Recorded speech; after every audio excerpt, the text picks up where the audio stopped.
Data architectures and pipelines. Let us try to understand how these data architectures are designed. A data architecture is like a blueprint of a house. It shows how data will flow, where it will be stored, and how it will be processed. There are many types of architectures here. Let us learn three famous of such architectures like Lambda architecture, Kappa architecture, Lakehouse architecture. Each one has a different advantages. Let us see them one by one. What is a data architecture? A data architecture means designing the system for how data is collected, stored, and integrated, and how exactly it is being used. So the main goals while we are designing a data architecture is scalability. How can we make handling growing data? Reliability. We have to ensure the lesser failures and we have to ensure the high availability. And the next one is maintainability, where we must be able to easy to update or fix it. Fourth one is security and governance. We should ensure that only the right people have the right access and all the data must be tracked. So this helps big companies manage huge data very safely and securely. Here, Lambda architecture. What do you mean by Lambda architecture? The Lambda architecture means both batch and real time together.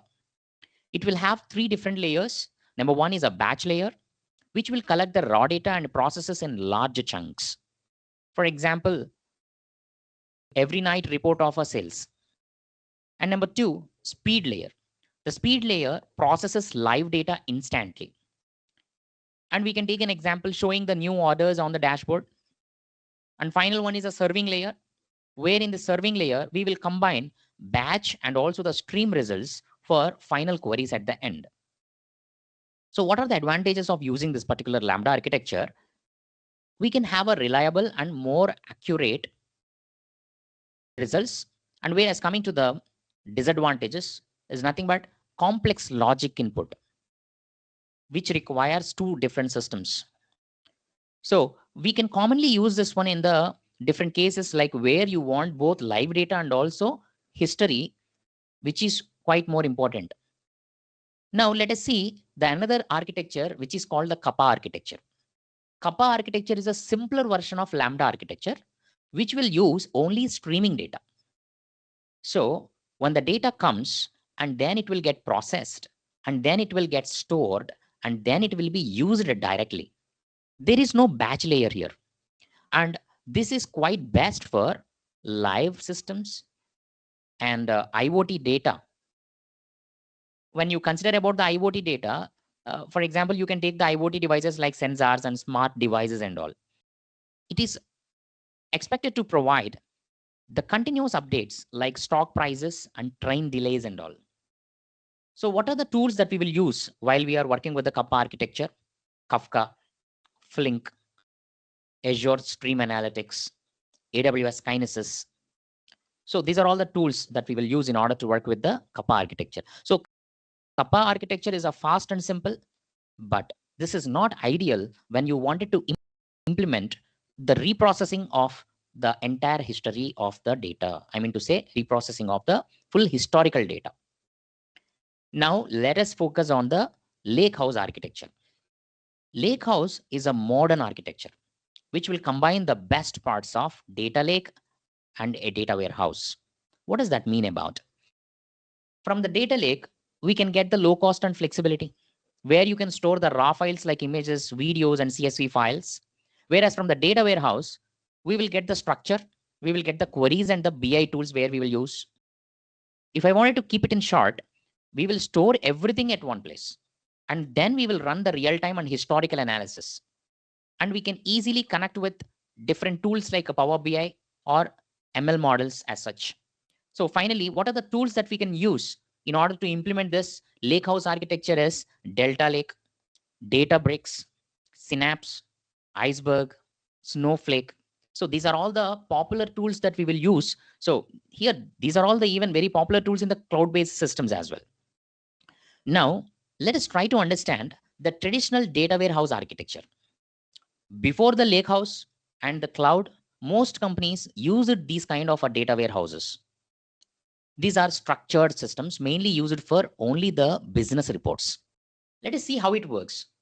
When the data is collected from the apps and databases, initially it will goes into a staging area where then it will be cleaned and stored in the fact table and dimension tables. And finally, here the business teams will run SQL reports. So this works well for the structured data only, but not for the unstructured data. So this is not good for the images or videos or any other type of log files or something as such, but it's still used in many companies up till today. Now, let us see the building blocks. I mean to say the components of a data pipeline. A data pipeline will have a many steps from source to destination. Here you could identify there are the main components like origin, I mean to say source, where data comes from, where the data is getting initiated. Like you can consider it as an application, or you can consider it as a database, or you can consider it as a logs or APIs. Okay. Likewise, next one is extract. During this extract component, we will pull the data using tools like Python, ADF, and Kafka. Next one is a transform. During this particular phase or the component level, we will clean the data, enrich it, and change the format or the modification of that format. And we will remove all the errors and we will fill the missing values and all. Next, load, where we could store it in the warehouse, data lake, or any sort of reporting system. Storage, where the cleaned data is kept, particularly like Azure Data Lake storage like ADLS or Snowflake or BigQuery, AWS Redshift, likewise. Next one is monitoring. We require to check if the data pipeline runs on time or is it alerting for any sort of failures or not, etc. Next one is workflow. We require to automate and schedule with the help of Apache Airflow, Data Factory, and AWS step functions, all these kind of items. So this is more or less like the complete components list, what exactly we would work on a day-to-day basis while we are building and maintaining a data pipeline. Now let us try to understand what are the key design principles that every data engineer has to follow. When we build a pipeline, we require to follow the scalability, modularity, observability, idempotency. What is scalability? Systems should handle the large data in the future. So hence we require to rely on the platforms like Spark and Kafka. What is a Spark? Spark is a cluster. Kafka is the streaming engine where you can use it as a middle layer in order to fetch the data and pass the data. And coming to the modularity, you always keep steps completely separate so that it will be easy for you to debug and improve the entire data pipeline. Observability, you require to add certain logs, you require to add certain alerts. You will see why do we add all these kind of stuff. You will understand where exactly it is failing.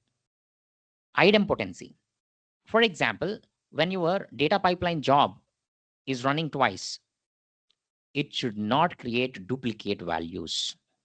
So in order to ensure that it is not running twice, we need to maintain this idempotency. So as a part of it, like we might use the message brokers like Kafka to handle the data traffic. And we will use data contracts to make sure that all teams agree on the data format. So let us try to understand one of its real world usage.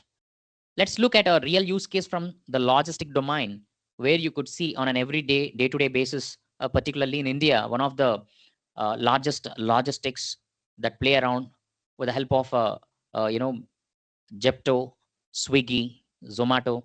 These are all the different apps which use the logistics very frequently. So here is how their data pipeline might look like.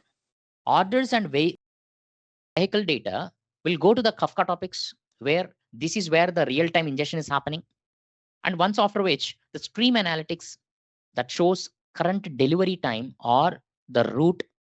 And whereas every hour, Spark jobs calculate the summary reports. And here the data is always stored in the Azure Data Lake storage or AWS S3 bucket. and which will be allowed to understand in a cleaned version that goes to the either Azure Synapse or AWS Redshift kind of a data warehouse environments. Finally, the managers view the dashboards in either Azure Power BI or AWS QuickSight or Tableau, etc.